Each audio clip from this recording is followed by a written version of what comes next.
What's happening, boys? Welcome back to the channel, and today we're going to go over Rangers versus Motherwell, the post-match review. I didn't make a preview because I just thought there would be not too much to explain, and we haven't seen anything from either side yet except Rangers, and I couldn't really tell anything about Motherwell. But yeah, let's get into it. There's a lot to discuss here. So the first thing I want to get into is the lineup Russell Martin put out today for this match against Motherwell. But yeah, let's get into it. Okay, and in this lineup, Russell Martin is lined up with a 4-3-3, same as the Panathinaikos second leg lineup, with one change being Daji Gasman for Finlay Curtis. The rest remained the same, starting with Jack Butland in goals, James Tavernier at right back, John Sooners at right centre back, Dajiga at left centre back, Max Aarons at left back, Diamandi on the right centre mid, Joe Ruffwell in the middle, Raskan at left centre mid, Kieran Dowell at right wing, Daji Gasman at left wing, and Danilo starting up top. What did I think about this lineup that Russell Martin put out for this Motherwell game? He stayed up in a 4-3-3 and he's been doing that a lot. That seems like his go-to formation that we will probably be seeing throughout the season.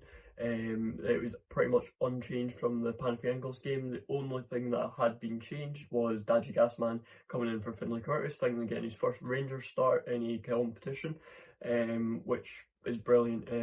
Daji Gasman has been brilliant and he deserves it. He's coming on and he's scoring, and that's just what we need. But Finlay Curtis being dropped, I'm not sure if that's an injury problem or if he's just young or just the simple fact that Daji Gasman has just been playing better in terms of scoring goals and being a little bit more reliable. The same can be said about Finlay Curtis, where he has been very reliable. But other than that, the lineup was pretty normal from what I'd seen. And the only thing that I seen was like, was that Kieran Dowell was starting again, but we'll get into him later. And yeah, this style of football that Russell Martin's starting to play, I don't know, it's interesting, but yeah, let's get into it. So the first half started immediately with a Motherwell counter-attack, straight off kick-off. I think Rangers were a little bit caught off guard here with how quick they came out of the box, but other than that, they really didn't pose a threat for the first 10-15 minutes. It was a lot of Rangers tiki-taka football, which was lovely to watch. It was almost Barcelona-esque. I wouldn't go that far, obviously, but it was between Raskan, Diamandi and Ruffwell, and it was just tiki-taka, 1-2, 1-2, and then it would go down to either Gazaman or Kieran Dowell, and they would just be straight on a counter-attack, and it would completely split Motherwell's defence and their midfield with just really quick football that caught them off guard. I don't think they had the pace to keep up with. The only way it didn't work was when we went to the backline with style of football. Dajiga and Suter and Max Aarons kind of struggled a little bit to keep up with the pace. But that was only for the first 10-15 minutes. Once they get into the game, I think they were really good at it. But there was a little bit of sloppiness with Dajiga and Suter and Max Aarons just giving the ball away while trying to play a style of football. But other than that, it wasn't too bad at all for the first 10-15 minutes. And yeah, I'm going to showcase just a tiny little bit of that tiki-taka football Rangers played with a chance that led to Gazman having a shot on target. Or it was actually just off target. So this attack started from the back with some really nice football, and then Raskan passes into Danilo passes into Gasman, and unfortunately misses. Tiki-taka style football, Rangers really started to expose and break down Motherwell, creating a lot of opportunities with Gasman and Danilo. Danilo hit the crossbar in the 11th minute, and at this point Rangers were really starting to put some pressure on Motherwell, and they started to crack under it, conceding a lot of corners. There was about 5 or 6 corners within the first 15-20 minutes of this game, which just really started to show how dominant Rangers were being in this game. And it almost seemed inevitable that Rangers were going to score very early in this game. And it was inevitable. Rangers did score, and it came in the 13th minute from a James Tavernier header from a corner. It's pretty simple. The ball comes in, and James Tavernier just connects really nicely with that header, making it 1-0. After the Tavernier goal, Rangers looked a lot more comfortable in possession and just kind of enjoying the game a little bit more, passing around the back, just keeping things simple, creating a couple of opportunities, but nothing major. But at this point, they looked a lot more relaxed, a little bit more relaxed than they should be, which allowed Motherwell to get back into the game, and they needed to get back into the game. They needed to start ramping up a little bit, which they did, and they created their biggest opportunity in the first half in around the 22nd minute, and it actually came from a Jack Butland mistake, so let's get it. Comes from a James Tavernier clearance, and it goes a bit wrong, and it lands to the Motherwell player, and he takes a shot, and it looks like a really comfortable save from Butland, but he drops it, and it creates a big opportunity. Opportunity created quite a big chance for Motherwell, where Butland had to make that second save, because the first save was very comfortable, it should have been at least, and he drops it, which is kind of weird. I don't know how he dropped it, I don't know what happened, maybe it just slipped, but it created a massive opportunity for the Motherwell player because he was standing right in front of the goal. And to be fair, Butland has done a service here. He has got to get the credit where his credit due here. He does make a very good second save with his full body, and it prevents the chance, and it is what it is. I guess we have to move on from it because Butland did make the second save, but there's a little bit of a question to ask there of why it wasn't such a comfortable save as it should have been. But you can't do much about it. And we continue that 1-0 lead. And at this point, Rangers got a little bit sloppy in defence. Motherwell created a little bit more, but nothing major.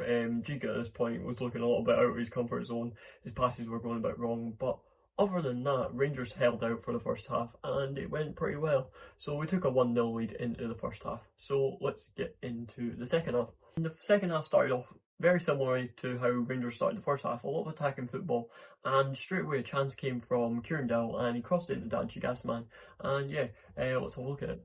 So the cross comes in from Kieran Dell and Gasman gets a headed shot on target. The shot on target is really weak in this instance by Daji Gasman, but the thing I want to take away from here is it was on target. It's not going wide and it's not going over the bar, and he's getting right places at the right time, which is really positive to see. But the only thing with Daji Gasman I have noticed is he's struggling with the physicality of the league. He was getting absolutely bullied by the Motherwell players today, which was crazy. But once he builds that strength up and adapts to the league, I reckon he'll be absolutely unstoppable. And Kieran Dell, he also had a very good game, where he was attacking and he was putting the crosses in. Although he's not one of my preferred Rangers players, he actually had a really good game, so I've got to give him credit where credit is due here. But yeah, after this opportunity, things kind of started to crumble for Rangers a little bit. Things became a little bit sloppy, Motherwell were starting to break us a bit more, and in this case, Tavernier loses the ball and he puts in a really rash challenge to try win it back, so I'm just going to put that up now. So after Tav loses the ball here, he just puts in this crunching tackle. After a rash challenge by Tavernier, he was lucky to escape a yellow. Rangers stopped controlling possession as much, and it actually became more Motherwell attacking and started to put a bit of pressure on Rangers. But in stepped this man, Giga. He was not feeling the pressure whatsoever. He was cool as a cucumber. Yeah, so let's put some clips up now. Well, on the counter here, and Giga comes in with a massive block. The ball comes in here, and Giga acrobatically cuts it out. And although Giga does get beaten by his man here, John Suter and Jack Butland come to save the day. Jack Butland with a save and John Suter with a clearance. Overall, Giga held up really well, and he played brilliant here. And when Giga got beaten, it was either John Suter or Jack Butland making the save. So as a defensive line, Rangers were really solid in the second half.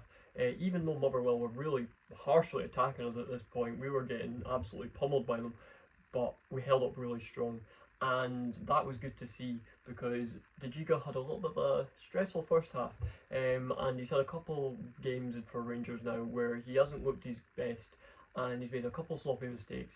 But other than that, today in the second half, he was absolutely everywhere. He was cutting every ball out, every attack. It was crazy to watch that he was just completely in his element for the second half.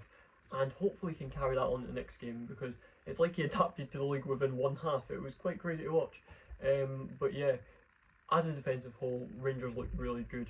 And then Rangers made a couple of substitutions. Lyle Cameron came on for Diomande and Dessers came on for Danilo.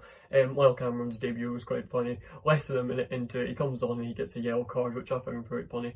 A little bit of naivety and a little bit of stupidity, but more than anything to me, a little bit of hunger just to get in there and get into the game. But it is what it is. But then you've got Danilo, who's a difficult situation, who came off for Dessers. Dessers, I think, really needs this. Danilo's really not showing much at all, and he's really struggling to get into games. He's struggling to find them shooting opportunities and get them passes.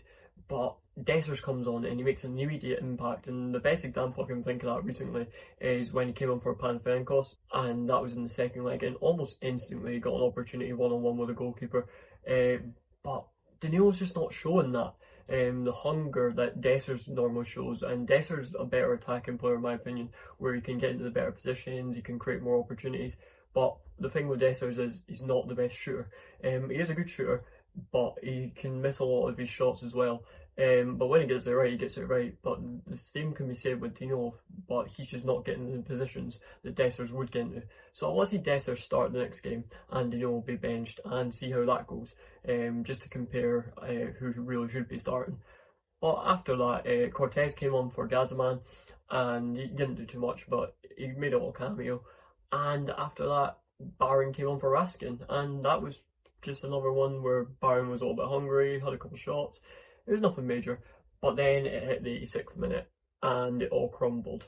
Rangers thought we had the game seed out, and then out of nowhere, Motherwell on an attack, and they found the equaliser. Heartbreaking, but it is what it is, and we can't do much about it. But yeah, on screen now. So this Motherwell attack starts with a block from the Rangers player, and it's guided back in, takes a nasty deflection, and it's a lovely hit finish, to be honest, by Olongo. And after that equaliser by Motherwell, Rangers did have one more opportunity, which did get blocked.